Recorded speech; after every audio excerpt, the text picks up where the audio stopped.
If you're not sure of how to begin your renovation, go to Home Trust. Home Trust is Singapore's leading renovation platform that matches homeowners with trusted interior designers. On the main page, simply click the Get Recommendations feature and answer a few simple questions to get matched with reputable IDs. From there, you can check out their portfolios and take a look at their reviews. Did you know that Home Trust do not delete negative reviews? This is where Home Trust stands out, by providing the promise of trust and transparency to homeowners like ourselves. If you want to know more, make sure you visit their website at hometrust.sg.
And so after 3 days of installation, we are finally done today with our kitchen carpentry. So in this video, I'll be sharing with you some essential tips when it comes to carpentry when you're doing your home renovation. But first off, I want to say that I'm very happy with the end result of the entire carpentry itself, from the workmanship to the quality of installation to the service and the communication itself. I'm really very happy with how everything turned out. So make sure you watch till the end because I'll be sharing the contact information and the carpenter who did our carpentry. For now, let's talk about the tips. Tip number 1, let's talk about formaldehyde. Formaldehyde is the harmful gas substance that is emitted from your carpentry after installation. Long-term exposure of formaldehyde will cause harmful health issues like cancer or breathing difficulties and so on. Now, did you know that there are different grades of wood in the carpentry market? The better the grade of wood, the lesser amount of formaldehyde will be emitted from the carpentry. The standard grade of wood, if you do not ask your ID or carpenter, they will give you E2 wood. So what you can do is to ask your ID or carpenter to go for E1 or even E0 when it comes to formaldehyde exposure levels. And additionally, what we have here is a wooden plank itself. Do you see the many layers in between of the wood? Each layer of the wood is glued together by the wood glue. The glue itself also emits a lot of formaldehyde. When lamination needs to be on the carpentry itself, the laminate needs to be glued onto the wood, and that particular glue is the major cause, the major source of formaldehyde levels. So in our example, our carpenter went for the E1 wood with the E0 glue. Okay, so make sure that you ask your ID or carpenter about formaldehyde levels and see if there are various ways to solve it. For our case, after the carpentry is done, we even purchased some of this formaldehyde remover charcoal to combat the formaldehyde levels. But what we realized is that after the cabinet installation, the formaldehyde levels are relatively low. There's almost no smell, 0 to no smell. So we end up not really using this.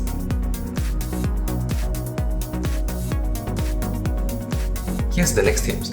If you want a low maintenance home, as much as possible, avoid any open shelving and go for top cabinets instead. This is because any horizontal ledges that is exposed will start to collect dust. Now if I go closer, right, even this small horizontal ledge, right, of my cooker hood, you can see there is some dust that is collected on it. And additionally, what you are able to do is to hide the mess inside all these top cabinets as well. As for bottom carpentry, as much as possible, go for drawers.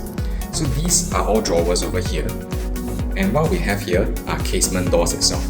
So drawers is going to make it so much easier for you to access your items, especially the large pots and pans that are hidden inside your carpentry itself, right?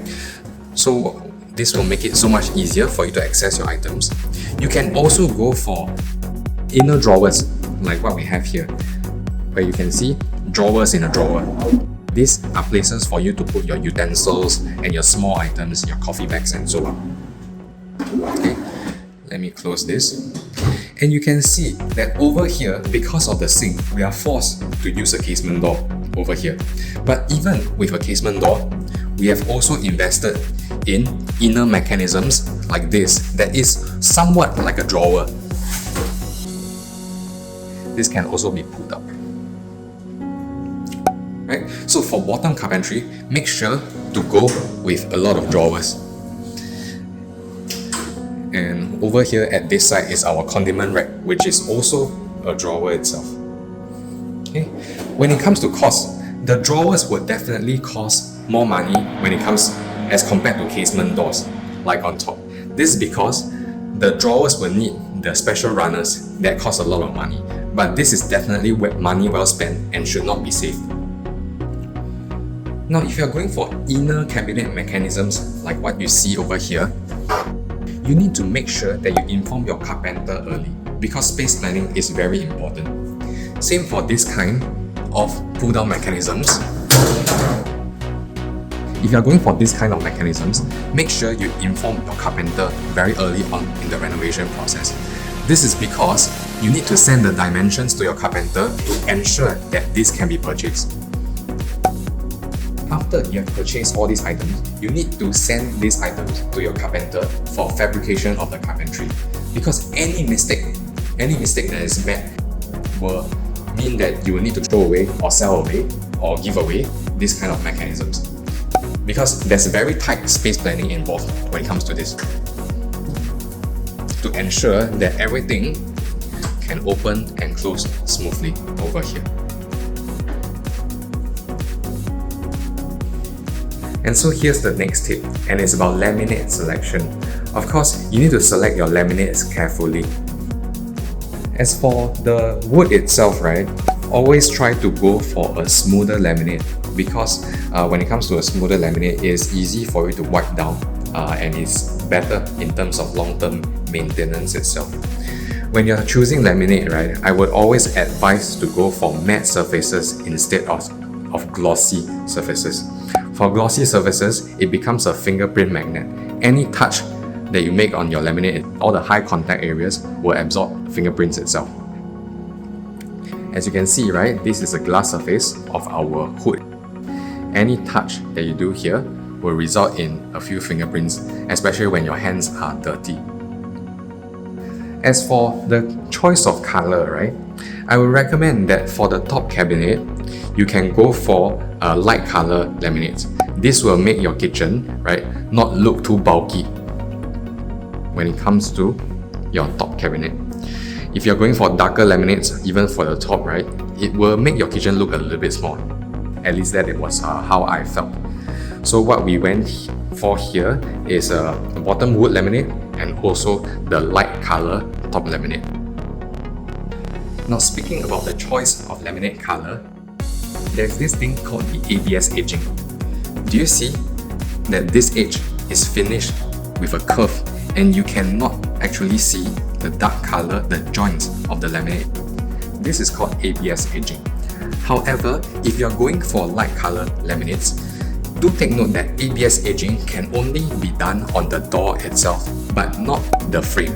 So what I mean here is that, can you see that there's ABS edging on the door itself, but there's no ABS edging onto the cabinet carcass, the cabinet frame.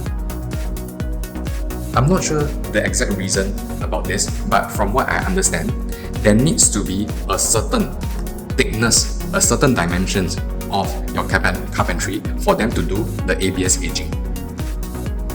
So you will be able to see the joint lines if you're selecting a light color laminate. So the problem will be less obvious if you are going for a darker colored laminate. So this is the wood grain ones, and you can see that there's actually a line here that is not very obvious for you to see. Okay, so do take note of this. But of course, if you're going for dark color laminates for both top and bottom, you will not have this problem. Another solution to this problem would be to go for something called the core laminate. So when you go for things like core laminate, right, I believe what they can do is to even seal up this line. But core laminate is something that's extremely expensive. It will inflate your entire carpentry cost by maybe $500 or $1,000 for that kind of laminate. Now, one of the things that we have done to avoid the joint line problem is to go with a darker internal PVC color. When you have a darker color that meets with a lighter color like this, it is much more difficult to see the joint line. But when you have two light colors that meets together, you can see the joint line that is very obvious. So you can choose a darker internal PVC. When it comes to internal PVC, right, there are many colors for you to choose from. What we have here is a fabric kind of PVC. You can see here, there's like the fabric kind of design. There's also some wood designs, there's also stone designs, marble designs, whatever kind of designs that you can think of, there will be. Another thing is that even when it comes to the internal PVC, there is the formaldehyde grade as well. So what we have selected over here is the E1 internal PVC, which has lower formaldehyde levels. The next tip is the height of your kitchen carpentry and cabinet. Did you know that the floor to countertop height can be completely customized and you have to specify it to your carpenter itself? So for the sink side, right, what you will typically want is the countertop height to be a bit higher. So this is because you do not need to bend down to wash your dishes. Over here at the hob side, people will typically want the hob to be a little bit lower. This is because, especially if you're using the traditional gas hobs, right, the hob that you're using has a certain height of the stove itself. On top of it, you're going to put your cookware. So if the countertop height is too high, right, you will strain your arms when it comes to cooking. So for ourselves, we went for a height of exactly 900 mm from the floor to the countertop. And what we did here to mitigate this situation is to go for an induction hob. So remember that induction hob is completely flat and it doesn't have that thickness when it comes to a stove that a traditional gas hob will have. So with an induction hob, we're able to put our cookware a little bit lower and that will not cause the strain to the arms.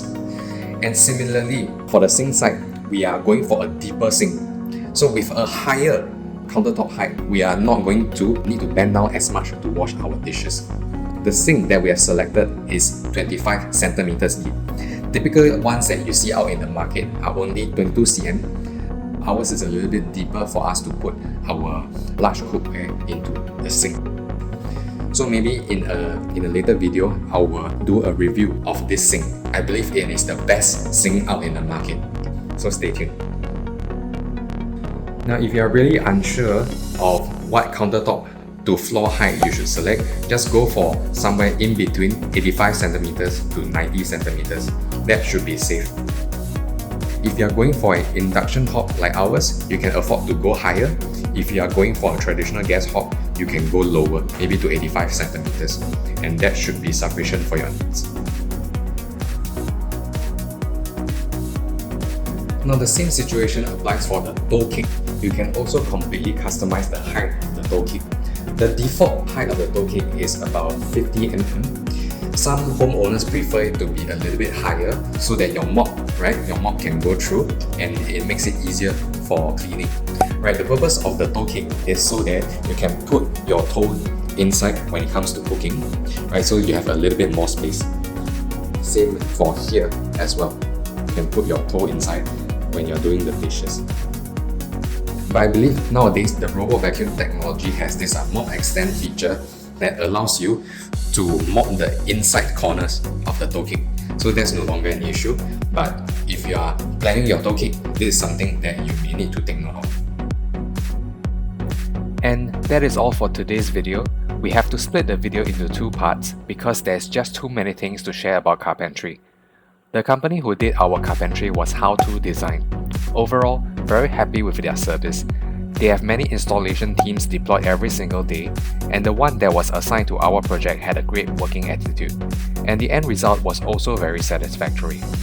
This video is not sponsored by them, but I just want to share the good things and the good work that has been done by their team. With that being said, I hope that this video has been helpful in your carpentry journey, so stay tuned for part 2.